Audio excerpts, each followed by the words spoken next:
শুরু করতেছি মহান সৃষ্টিকর্তার নামে, যিনি আমাদের এই পৃথিবীতে পাঠিয়েছেন যেন আমরা তোমার গৌরব এবং প্রশংসা করি।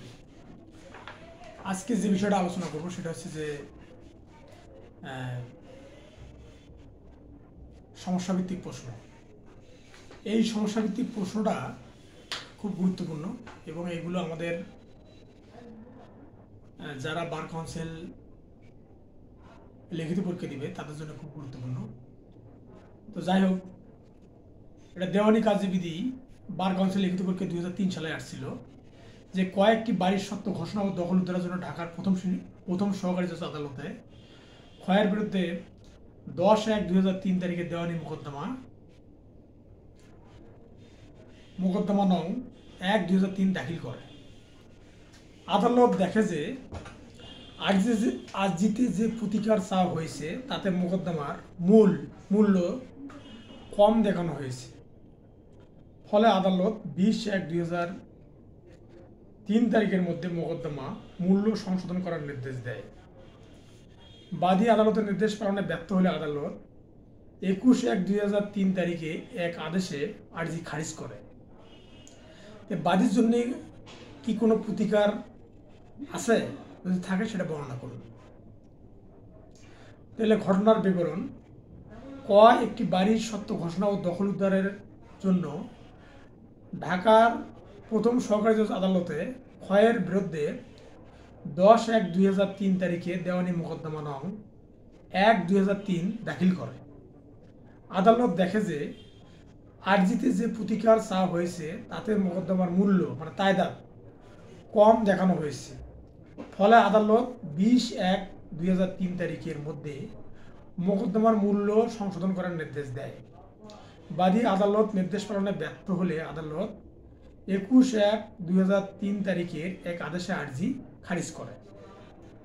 তাহলে বিচার্য বিষয় হচ্ছে বাদীর জন্য কোনো প্রতিকার আছে কিনা।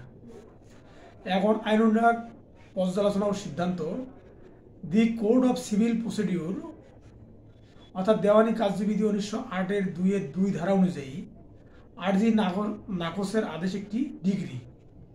সুতরাং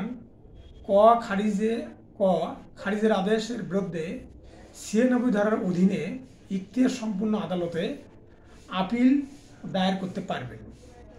আর যদি আপিল করা না হয় তাহলে তিনি 114 ধারা অনুযায়ী রিভিউ আবেদন করতে পারবেন।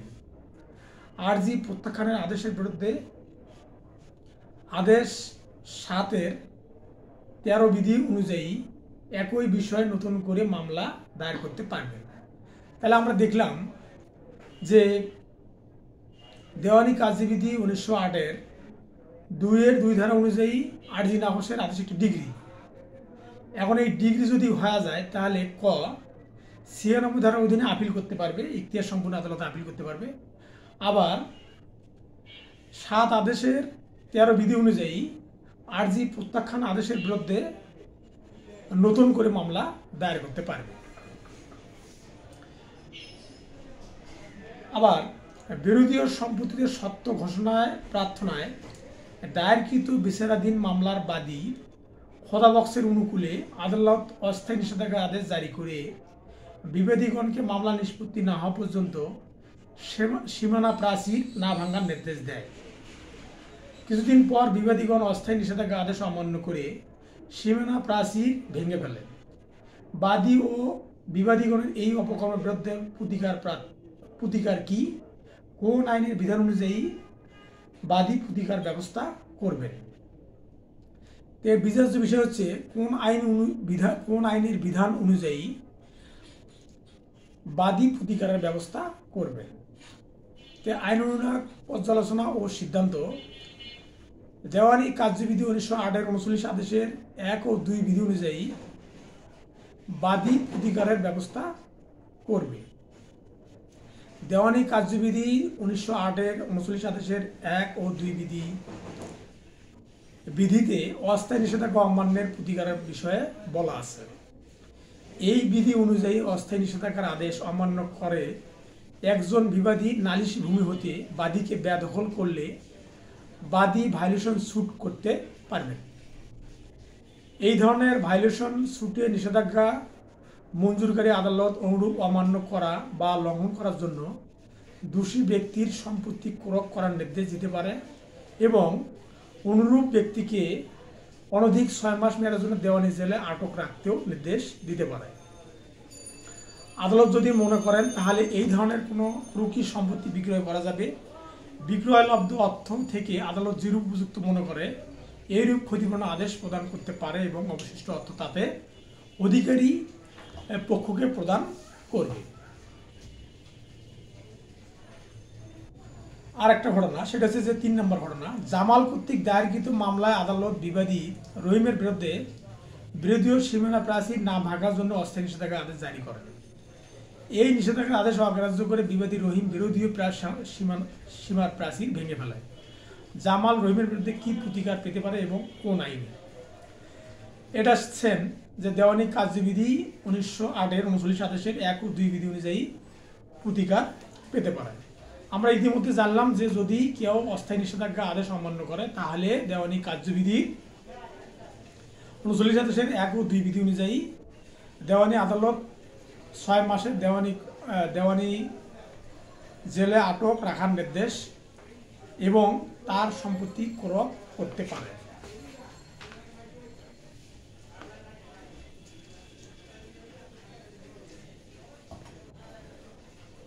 বাদী হিসেবে এক্স ঢাকার প্রথম যুগ্ম জেলা জজ আদালতে ওয়াইয়ের বিরুদ্ধে মোকদ্দমার ভূমিতে সত্য ঘোষণাপূর্বক খাস দখলের প্রার্থনায় এই মর্মে একটি মোকদ্দমা করেন যে কিছুদিন পূর্বে বিবাদী ওয়াই এবং তার লোকজন বলপূর্বক তাকে তার সত্ত্বীয় দখলীয় ভূমি থেকে বেদখল করেছেন।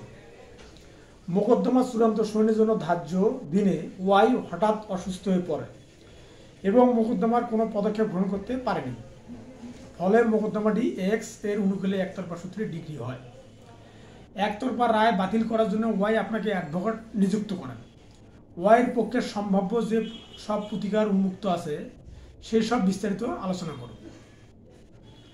তাহলে দেখি যে এখানে মানে আইন অনুযায়ী পর্যালোচনা ও সিদ্ধান্ত যেটা হবে যে ওয়াই প্রথমত দেওয়ানি কার্যবিধি 1908-এর 9 আদেশের 13 বিধির অধীনে 30 দিনের মধ্যে একতরফা ডিগ্রি রদের জন্য আবেদন করতে পারবেন। এছাড়া তিনি দেওয়ানি কার্যবিধি 1908-এর 96 ধারা অনুযায়ী একতরফা ডিগ্রির বিরুদ্ধে স্বাভাবিক আপিল আদালতে আপিল করতে পারবেন।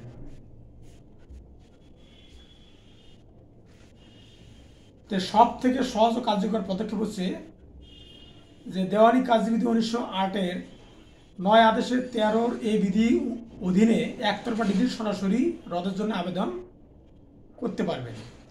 এই আবেদনের জন্য 3000 টাকা খরচ বা অনধিক 3000 টাকা খরচ বিবাদীকে দিতে হবে। তাহলে আমরা দেখলাম যে দেওয়ানি কার্যবিধি 9 আদেশের 13 বিধিতে 30 দিনের মধ্যে একতরফা ডিগ্রি রদের জন্য আবেদন করা যাবে। আর সহজ ও কার্যকরী পদক্ষেপ হলো যে দেওয়ানি কার্যবিধি 1908-এর 9 আদেশের 13 এই বিধি অনুযায়ী সরাসরি ডিগ্রি রদের 3000 টাকা বিবাদীকে দিয়ে 3000 টাকা বিবাদীকে দিয়ে সরাসরি ডিগ্রি রদের আবেদন করতে পারবে।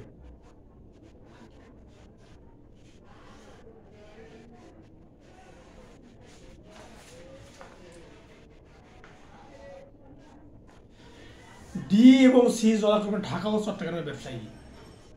সি তার প্রতিনিধির মাধ্যমে ঢাকায় ডি এর নিকট থেকে কিছু পণ্য ক্রয়ের চুক্তি করেন। চুক্তি মোতাবেক ডি তা সরবরাহ করলেও সি তার মূল্য পরিশোধ করেননি। ডি মূল্য আদায়ের জন্য ঢাকা উপযুক্ত আদালতে মামলা করেন। সি মামলাটি চট্টগ্রামের উপযুক্ত আদালতে বদলি করতে চান। সি এর আইনজীবী হিসেবে আপনার করণীয় কি? সংশ্লিষ্ট আইনের বিধান উল্লেখ করে আলোচনা করুন। বিচার্য বিষয় হবে সি এর বিজ্ঞ আইনজীবী হিসেবে আমাদের করণীয় কি? আইন উন্নয়ন পর্যালোচনা ও সিদ্ধান্ত। দেওয়ানি কার্যবিধি 1908-এর 22 ধারার বিধান মতে 2 বা ততোধিক আদালতের যে কোনো একটিতে যখন কোনো মামলা করা চলে এবং মামলাটি তার ভিতর যে কোনো একটি আদালতে দায়ের করা হয় তখন যে কোনো বিবাদী অপর পক্ষকে নোটিশ দিয়ে প্রথম সম্ভাব্য সুযোগ ও বিচার্য বিষয় নির্ধারণের সময় বা তার পূর্বে অপর একটি আদালতে স্থানান্তরের জন্য আবেদন করতে পারে এবং আদালত এরূপ আবেদনপত্র পাওয়ার পর অপর পক্ষের আপত্তি যদি থাকে শুনানি করে ইখতিয়ার সম্পূর্ণ আদালতগুলোর কোনোটিতে মামলা অগ্রসর হবে তাই স্থির করে দিবেন।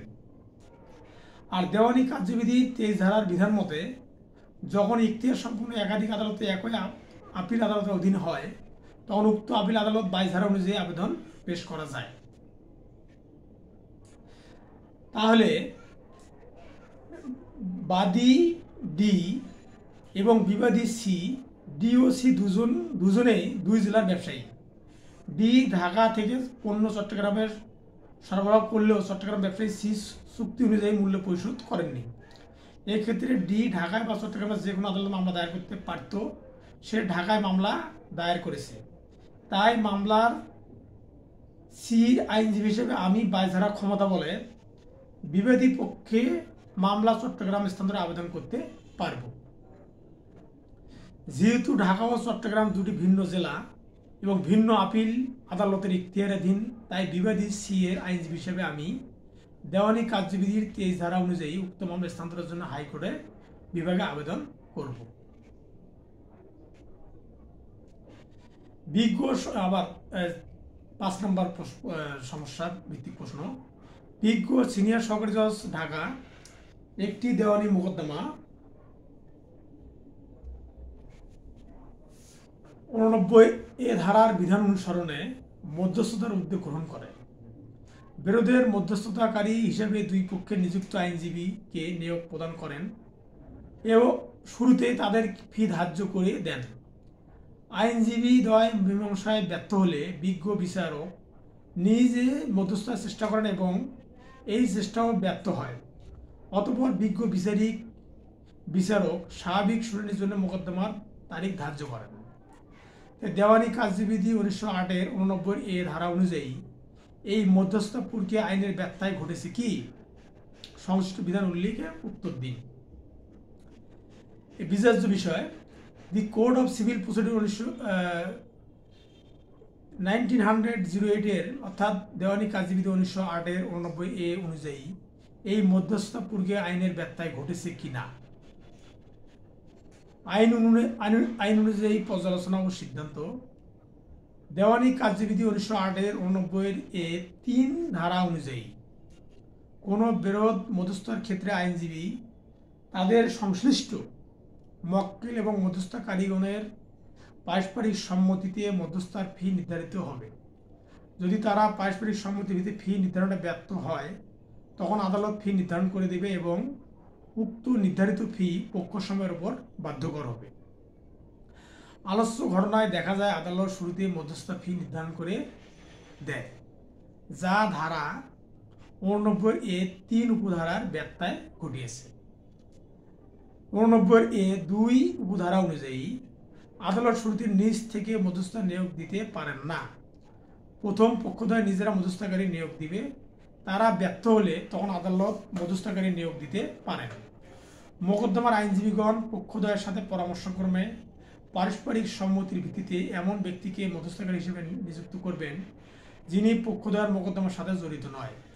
আলোচ্য অংশে আদালত নিজ উদ্যোগে গ্রহণ করে বিরোধের মধ্যস্থতাকারী হিসেবে 2 পক্ষের নিযুক্ত আইনজীবীকে নিয়োগ প্রদান করেন।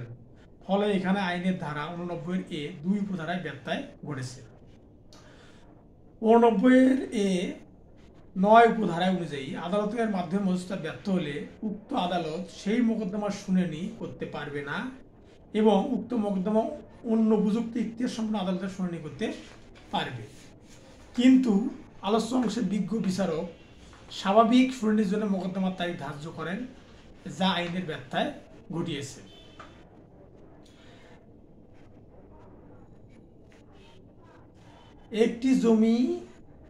একটি জমির বাবদ সত্য ঘোষণার দাবিতে ক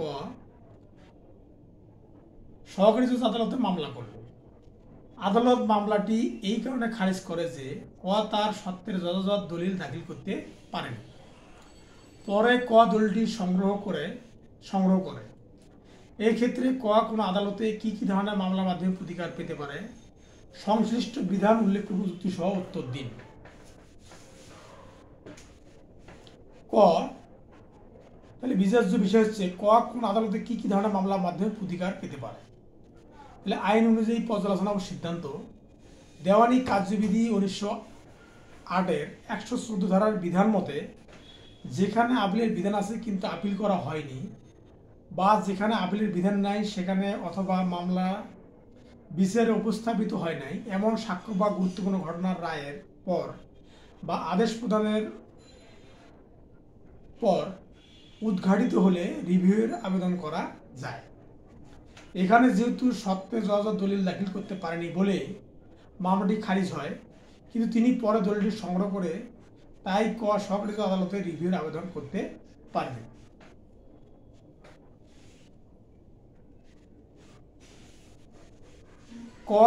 দেওয়ানি কার্যবিধি 1908-এর 96 ধারা অনুযায়ী জেলা জজ আদালতে 30 দিনের মধ্যে আপিল করতে পারবে। যেহেতু মামলাটি তার সত্ত্বের যথাযথ দলিল দাখিল করতে পারেনি বলে খারিজ হয়, তাই বোঝা যাচ্ছে মামলাটি বিচারে তথা শুনানির পর খারিজ করা হয়েছে। এই ধরনের খারিজ আদেশ ডিগ্রি হিসেবে গণ্য হয়, তাই ডিগ্রির বিরুদ্ধে আপিল করা যাবে।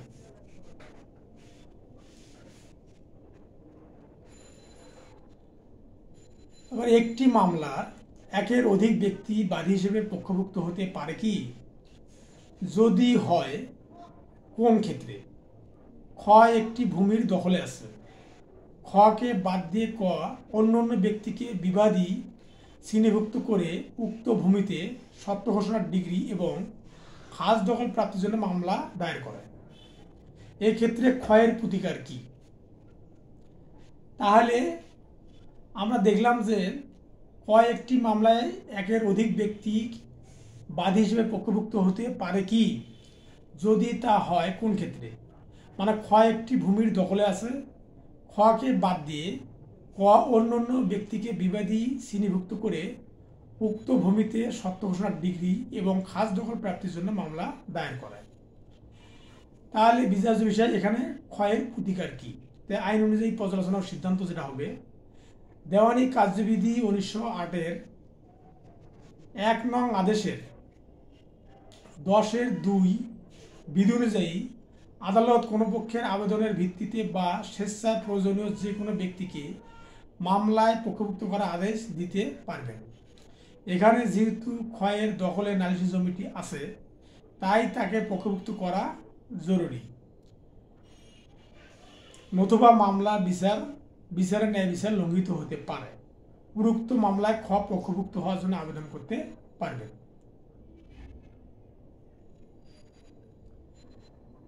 আবার একটি মামলায় বিবাদী লিখিত জবাব দাখিল কর্মে আর্জিতে অন্তর্ভুক্ত হয়নি এমন কোনো ব্যক্তির নাম উল্লেখ ছাড়াই অভিযোগ করা যায় মামলাটি পক্ষদোষের দুষ্ট।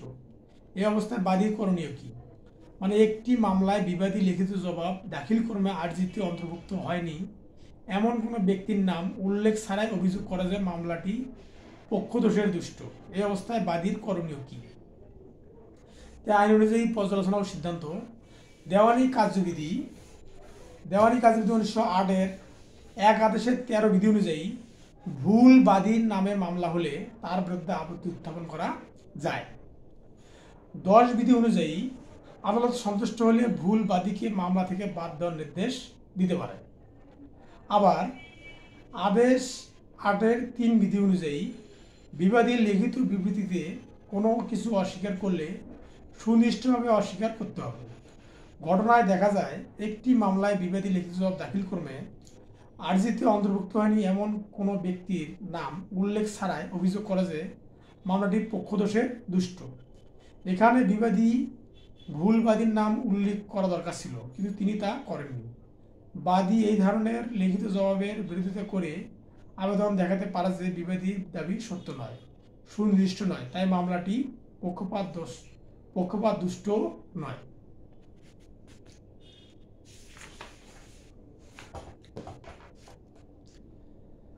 আচ্ছা, মামলার বিষয়বস্তু সম্পর্কিত কোনো পরিদর্শনের জন্য বিবাদীর আবেদনের পরিপ্রেক্ষিতে আদালত উক্ত দলিলটি নির্দিষ্ট সময়ের মধ্যে দাখিল করার জন্য বাদীকে নির্দেশ প্রদান করে। কিন্তু বাদী আদালত নির্দেশ পালন ব্যর্থ হয়, এমন ব্যর্থতায় পরিত্রাণ কি হতে পারে? এটা আইনের বিধান উল্লেখ করে আলোচনা করুন। তাহলে এই ধরনের ব্যর্থতার পরিত্রাণ কি হতে পারে? তাই আইন অনুযায়ী পর্যালোচনার সিদ্ধান্ত যেটা হবে, দেওয়ানি কার্যবিধি 1908-এর 11 আদেশের 21 বিধি অনুযায়ী যদি বাদীকে কোনো দলিল উপস্থাপনের জন্য আদেশ দেওয়া হয় এবং তিনি তা করতে ব্যর্থ হন, তাহলে পরিচালনার অভাবে তার মোকদ্দমা খারিজ হওয়ার জন্য সে দায়ী হবে। এভাবে মোকদ্দমা খারিজ হলে বাদী 43 আদেশের 1 বিধি অনুযায়ী আপিল করতে পারবেন।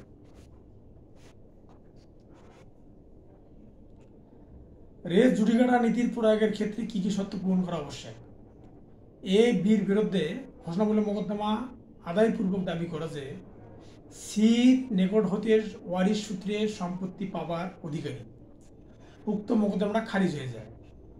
এ কি বিরুদ্ধ দখলজনিত মানে অ্যাডভান্স পজিশন বা বিরুদ্ধ দখলজনিত কারণে উক্ত সম্পত্তি দাবি করে নতুন আরেকটি মোকদ্দমা দায়ের করতে পারবে? এখানে বিচার্য বিষয় হচ্ছে এর বিরুদ্ধে দখলজনিত কারণে উক্ত সম্পত্তি দাবি করে নতুন আরেকটি মোকদ্দমা দায়ের করতে পারবে কিনা। এটা আইন অনুযায়ী পর্যালোচনার সিদ্ধান্ত যেটা হবে, যেখানে এ বির বিরুদ্ধে দখলজনিত কারণে উক্ত সম্পত্তি দাবি করে নতুন আরেকটি মোকদ্দমা দায়ের করতে পারবে না। এখানে এ বির বিরুদ্ধে দখলজনিত কারণে উক্ত সম্পত্তি দাবি করে নতুন আরেকটি মোকদ্দমা দায়ের করতে পারবে না, কারণ এখানে উভয় মামলায় বাদী একই ধরনের দাবি করে। একই সম্পত্তি সম্পর্কে মালিকানা দাবি, উভয়ের ক্ষেত্রে মামলার পক্ষও একই। প্রথমে মালিকানা দাবি করেছিলেন উত্তরাধিকারের ভিত্তিতে, এখন দাবি করছেন দখলজনিত কারণে। একই সম্পত্তি নিয়ে দুইভাবে মালিকানা দাবি করা যায় না, তাই রেস জুডিকাটা নীতি অনুযায়ী ওই সম্পত্তি নিয়ে মালিকানা দাবি করে নতুন করে মামলা দায়ের করা যাবে না।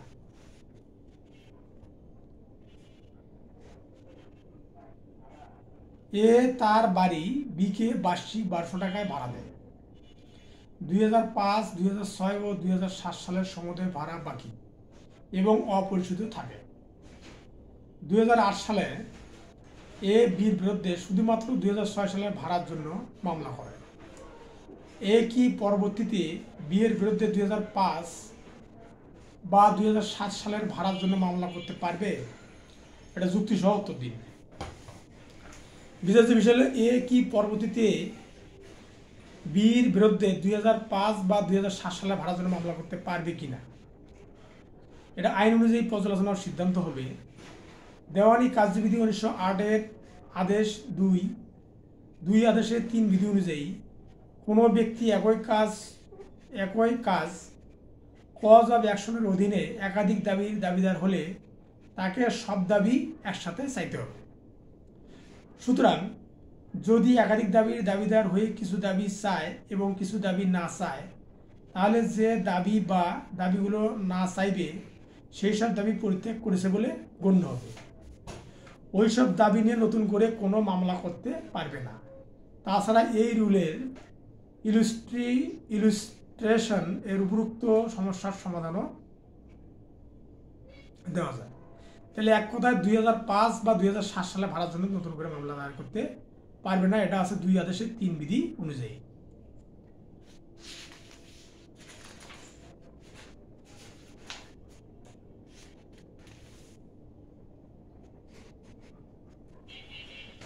কর জমির দখল পুনরুদ্ধার সংক্রান্ত মামলায় ক্ষয়ের বিরুদ্ধে ডিগ্রি জারি মামলায় আদালতের কর্মচারী প্রতিবেদন দেয় যে ক বরাবর জমিটি দখল বুঝিয়ে দেওয়া হয়েছে, কিন্তু তৃতীয় পক্ষ গয়ের উক্ত আদালতে দরখাস্ত দিয়ে অভিযোগ করে যে মামলার জমির পরিবর্তে পার্শ্ববর্তী তার মানে ঘয়ের মালিকানাধীন জমির দখল বুঝিয়ে দেওয়া হয়েছে।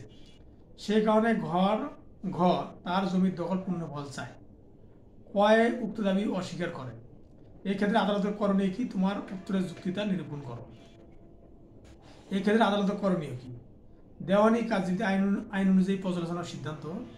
দেওয়ানি কার্যবিধি 1908-এর 21 আদেশের 100 বিধি অনুযায়ী যে ক্ষেত্রে দায়িক ব্যতীত কোনো ব্যক্তি স্থাবর সম্পত্তি দখলের জন্য প্রাপ্ত ডিগ্রির মালিক কর্তৃক কিংবা যে ক্ষেত্রে উক্ত সম্পত্তি ডিগ্রি জারিতে নিলামে বিক্রয় হয়েছে সেক্ষেত্রে তার খরিদ্দার কর্তৃক উক্ত সম্পত্তি থেকে দখলচ্যুত হয়ে থাকে, সেক্ষেত্রে অনুরূপ বেদখলের অভিযোগ করে আদালতে একটি আবেদন করতে পারে।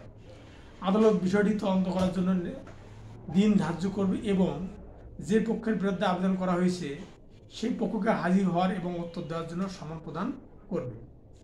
আদালত উভয় পক্ষের বক্তব্য শোনার পর কোনো সাক্ষ্য প্রমাণ থাকলে তা যাচাই করে যদি ঘয়ের দাবি প্রমাণিত হয় তাহলে তার জমির দখল বুঝিয়ে দেওয়ার ব্যবস্থা করবেন। তাহলে আমরা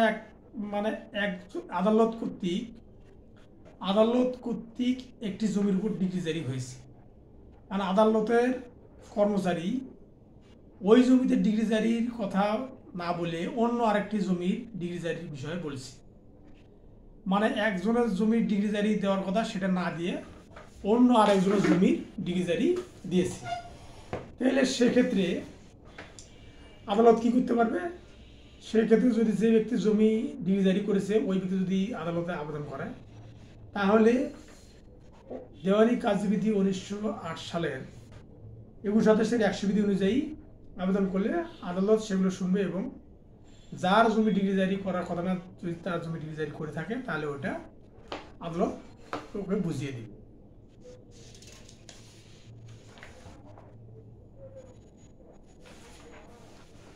সত্য ঘোষণা ও দখল পুনরুদ্ধার এর ডিগ্রির প্রার্থনায় সহকারী জজ প্রথম আদালত চট্টগ্রামে গয়ার বিরুদ্ধে একটি দেওয়ানি মামলা দায়ের করে।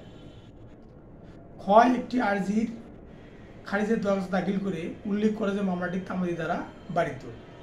উক্ত দরখাস্তে আপনার সিদ্ধান্ত কি? তাহলে উক্ত দরখাস্তের সিদ্ধান্ত কি হতে পারে? দেওয়ানি কার্যবিধি 1908 সালের 7 আদেশের 11 বিধি অনুযায়ী 11 বিধির খ অনুযায়ী অর্থাৎ ডি উপবিধি অনুযায়ী তামাদি আইন দ্বারা বাড়িতে হলে মামলা চলবে না। এছাড়া তামাদি আইন 1908 3 ধারা মতে তামাদির সময়সীমা অতিক্রান্ত হওয়ার পর কোনো মামলা হলে আদালত সেই মামলা খারিজ করে দেবেন। এই দুই আইনের বিধান অনুযায়ী এর আর্জি খারিজের দরখাস্ত মঞ্জুর করে আর্জি খারিজের সিদ্ধান্ত হতে পারে। তাহলে যদি সত্য ঘোষণায় যে কোনো মামলায় হোক যদি সেই মামলার তামাদি মেয়াদ না থাকে তাহলে আদালত তামাদি আইন 1908 3 ধারা অনুযায়ী কি করবে? সেই মামলাটা খারিজ করে দেবে। ফরিদপুর সহকারী জজ আদালতে বিয়ের বিরুদ্ধে একটি দেওয়ানি মোকদ্দমা দায়ের করে। শুনানির জন্য ধার্য তারিখ বি উপস্থিত থাকে, কিন্তু এর অনুপস্থিতিতে মোকদ্দমাটি খারিজ হয়।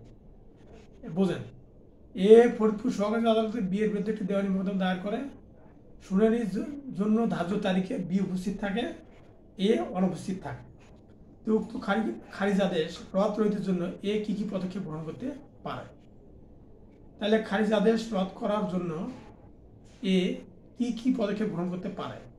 তাহলে আইন অনুযায়ী পর্যালোচনার সিদ্ধান্ত হবে দেওয়ানি কার্যবিধি 1908 এর 9 আদেশের 9 বিধি অনুযায়ী আর্জি অনুযায়ী খারিজ রদের জন্য 30 দিনের মধ্যে আদেশ প্রদানকারী আদালতে আবেদন করতে পারবে। এছাড়া 9 বিধির অধীনে খারিজের আদেশটা সরাসরি রদের আদেশ দিতে পারেন আদালত। এই অবস্থায় আদালত সর্বোচ্চ 1000 টাকা খরচ প্রদানের আদেশ দিতে পারেন। একটি দেওয়ানি মামলা অস্থায়ী নিষেধাজ্ঞা আদেশ হওয়ার 2 দিন পর মামলাটি বাদীর অনুপস্থিতির কারণে খারিজ হয়। পরবর্তী মামলাটি দেওয়ানি কার্যবিধি 1908 এর 9 আদেশের 9 বিধি অনুযায়ী পুনর্জীবিত হয়। উক্ত মামলায় অস্থায়ী নিষেধাজ্ঞা আদেশ বলবৎ আছে কি? যুক্তিসহ উত্তর দিন। তাহলে বিচার্য বিষয়ে উক্ত মামলায় অস্থায়ী নিষেধাজ্ঞা আদেশ বলবৎ আছে কিনা? আইন অনুযায়ী পর্যালোচনার সিদ্ধান্ত না, বলবৎ নেই। কারণ মামলা কোনো কারণে খারিজ হলে ওই মামলা দেওয়ার সব ধরনের প্রতিকারের পরিসমাপ্তি ঘটে। তাই দেওয়ানি মামলায় অস্থায়ী নিষেধাজ্ঞা আদেশ হওয়ার কিছুদিন পর মামলাটি বাদীর অনুপস্থিতির কারণে খারিজ হওয়ার পর মামলাটি দেওয়ানি কার্যবিধি 1908 এর নয় আদেশের 9 বিধি অনুসারে পুনর্জীবিত হলে আগের দেওয়া অস্থায়ী নিষেধাজ্ঞা বলবৎ থাকবে না।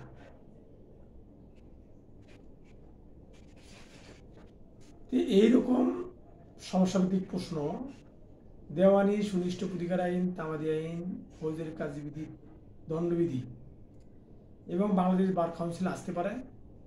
আমি আশা করব যে আপনারা সমস্যাভিত্তিক প্রশ্নগুলো কীরকম হবে এগুলো আপনারা সহজে বুঝতে পারবেন। ধন্যবাদ সকলকে।